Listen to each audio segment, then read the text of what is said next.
জয় মা তারার জয়, জয় শ্রী গুরু বামদেবের জয়।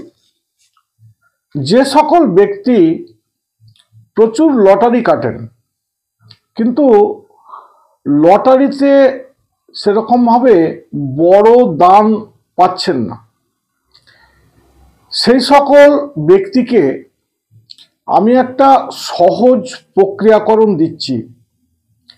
এই প্রক্রিয়াকরণটা খুব ভালো করে দেখুন এবং সঠিকভাবে প্রক্রিয়াকরণটা করুন। মনে রাখবেন, আপনার রাশিফল যাই হোক না কেন, মা অষ্টলক্ষ্মী যদি সদয় হন তাহলে অতি অবশ্যই আপনার লটারিতে টাকা উঠবে, অতি অবশ্যই উঠবে। প্রক্রিয়াকরণটা কিভাবে করবেন? প্রক্রিয়াকরণটি ঠিক সন্ধ্যাবেলা করতে হবে, না দিন থাকবে আর না রাত্রি নেমে আসবে। ঠিক সন্ধ্যাবেলা এই প্রক্রিয়াকরণটি করবেন।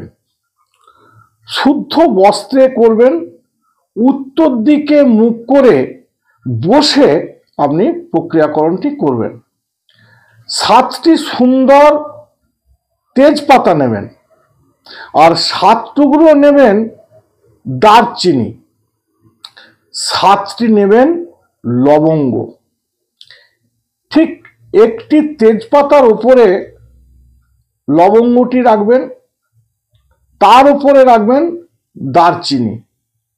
এইভাবে স্তরে স্তরে ওই 7টি তেজপাতাকে সাজাবেন। তেজপাতা নিলেন, দারচিনি নিলেন, লবঙ্গ নিলেন, আবার তেজপাতা নিলেন, দারচিনি নিলেন, লবঙ্গ নিলেন, নিয়ে সামান্য কস্তুরি আর সামান্য কেশর দিলেন। দিয়ে ওই অষ্টলক্ষ্মী যন্ত্রটিকে শুদ্ধিকরণ করবেন এই মন্ত্রের দ্বারা। মন্ত্রটি হলো, এই মন্ত্রটি জপ করবেন, মম গৃহে অষ্টলক্ষ্মী বসমানায় স্বাহা। এই মন্ত্রটি 108 বার জপ করবেন। এই 108 বার যখন মন্ত্রটি জপ করবেন, এক মনে এক ধ্যানে জপটি করবেন, যেন কেউ না পিছু ডাকে। এই মন্ত্রটি জপ করা হয়ে গেলে সেইটি একটি লাল শালুতে ছোট্ট মতো পুঁটলি করবেন, আর ওই পুঁটলিটি নিয়ে আপনি লটারি কাটতে যাবেন। দেখবেন, এই প্রক্রিয়াকরণটি যদি সঠিক নিয়মে সঠিকভাবে করতে পারেন তাহলে মনে রাখবেন 77 বারের মধ্যে আপনার অবশ্যই একটি বড় লটারির দান পড়বেই পড়বে। তাহলে নমস্কার, আজ এই পর্যন্তই।